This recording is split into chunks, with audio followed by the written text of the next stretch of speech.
Hi, I'm John Green. This is Crash Course U.S. History, and today we're going to cram 150 years of American history into one video. Why? Well, many American history classes don't cover the colonial period at all because most major American history tests have like one question about it. Mr. Green, so this isn't going to be on the test? That's awesome because I have some flirtatious notes to exchange with Jessica Alvarez. Yeah, me from the past. So listen, would you rather do well on one test or lead a richer, more productive life as a result of having a better understanding of the complicated factors that led to the creation of the greatest nation in history? Stan, can I get a libertage? So listen up, me from the past. It's time to bask in our own greatness. And by greatness, I mean morally dubious dominance over people who would have been just fine without us.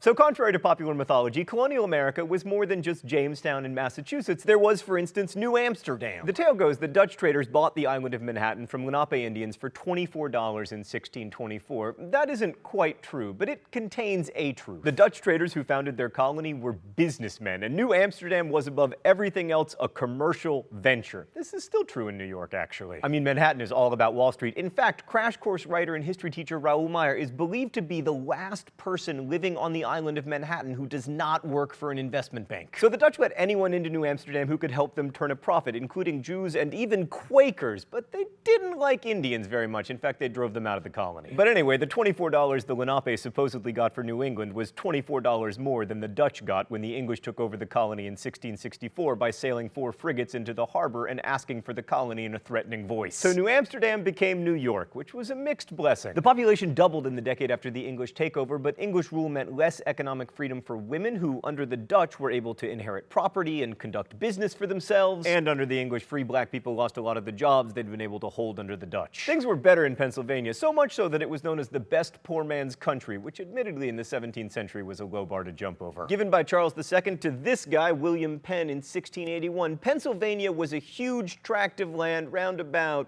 here. The land included contemporary Pennsylvania and Delaware and New Jersey, but we've made an editorial decision not to talk about New Jersey here on Crash Course due to my long-standing anti-New Jersey bias. So Penn wanted his colony to be a haven for Quakers because he was a Quaker, as you know if you've ever seen a container of Quaker oats. Quakers were a pretty tolerant bunch, except when it came to slavery, which they opposed vehemently. And under Penn's leadership, the colony showed remarkable religious toleration and also an amazing respect for Indian communities, but then, after Penn was gone, yeah, the usual. In 1737, Pennsylvania colonists perpetrated one of the most famous frauds of colonial America, the walking purchase. Indians agreed to cede a tract of land bounded by the distance a man could walk in 36 hours, but the clever Governor James Logan hired a bunch of fast runners who marked out territory much larger than the Indians anticipated. Quakers had to resort to such tricks because they were pacifists. I should also mention that they weren't particularly fond of loose living. The government prevented swearing and drunkenness, for instance, but it was still pretty great compared to the other colonies. More than half of the male population was eligible to vote, and Pennsylvania's dual promise of religious freedom and cheap land attracted a lot of German immigrants. Well, I should say German-speaking immigrants. There was, of course, not a Germany at the time, as many viewers of Crash Course World History have pointed out to me. And now let us venture south, where we will find many mosquito-borne illnesses and somewhat less abolitionist sentiment. In 1663, English King Charles II gave 8 proprietors the right to set up a colony just north of the Spanish-controlled Florida to serve as a buffer. This became South Carolina, and its original settlers came from the sugar colony of Barbados, which helps to explain why they were so awesome at slavery. They tried to enslave the Indians and ship them to the Caribbean, but when that didn't work out, they began to import African slaves. We're going to talk a lot more about slavery in future episodes, but for now, just bear in mind it sucked. Okay, so in the last quarter of the 17th century, the British colonies in the Americas experienced a series of crises. Oh, it's time for the mystery document? The rules here are simple. I guess the author of the document, I get it right, no shock, I get it wrong, shock. Okay, we accuse Sir William Berkeley as guilty of each and every one of the same, and as one who has traitorously attempted, violated, and injured His Majesty's interests here by a loss of a great part of his colony and many of his faithful loyal subjects, by him betrayed and in a barbarous and shameful manner exposed to the incursions and murder of the heathen. And we do further declare these ensuing persons in this list to have been his wicked and pernicious counselors. Both wicked and pernicious, those are some terrible counselors. Okay, so this guy clearly hated William Berkeley, who I happen to know was governor of Virginia. Particularly upset about the colonists being incurred upon and murdered by the heathen, that is, the Native Americans. I mean, I have a guess, but I'm not brimming with confidence. The one person I know who hated William Berkeley was Nathaniel Bacon. Yes! Yes, yes! No shock for me and no pleasure for you, you schadenfreudic Crash Course viewers. So Nathaniel Bacon arrived in Virginia in 1673 and led an armed uprising against Governor Berkeley just 3 years later. And just to be clear, he was mad not because Berkeley did a poor job protecting colonists from Indians, but because Berkeley wouldn't allow them to kill more Indians and take more land. Berkeley had already given all the really good land to his cronies, those aforementioned wicked and pernicious counselors, leaving men like Bacon with serious beef. I hate myself. Before the rebellion was quelled by the arrival of English warships, Bacon burned Jamestown and made himself ruler of Virginia and looted Berkeley's supporters' land.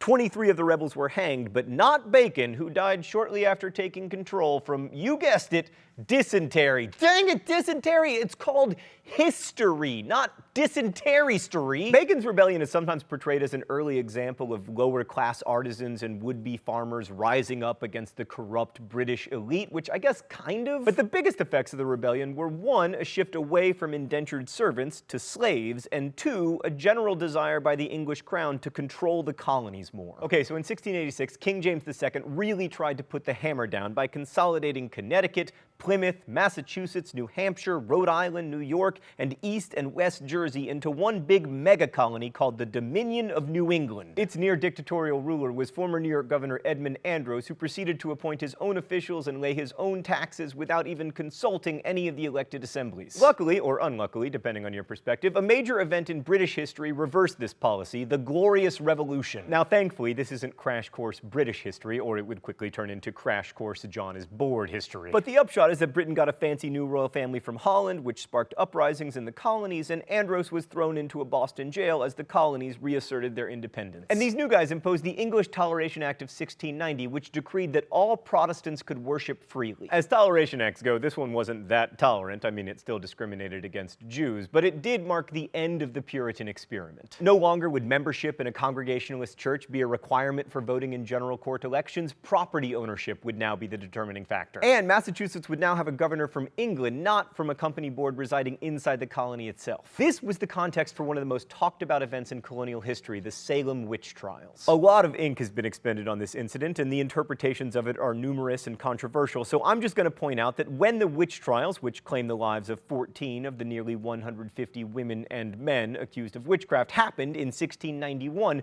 New England as a colony had basically just failed in its religious mission. The Tolerance Act meant that people in Massachusetts would have to accept even Quakers as virtual equals. Quakers! So it's not surprising that colonists would look for scapegoats or that their male leaders would seek to reassert their gender dominance. Okay, to talk about colonial American economics, let's go to the thought bubble. Most colonists were farmers or worked on farms, and they were mostly small, unlike the giant plantations that predominated in the Caribbean. Since New England contains relatively little in the way of tropical diseases and was increasingly free of Native Americans, the colonial population there skyrocketed, so fast that families began to run out of land, so second and third sons increasingly had to go make their way in growing coastal cities.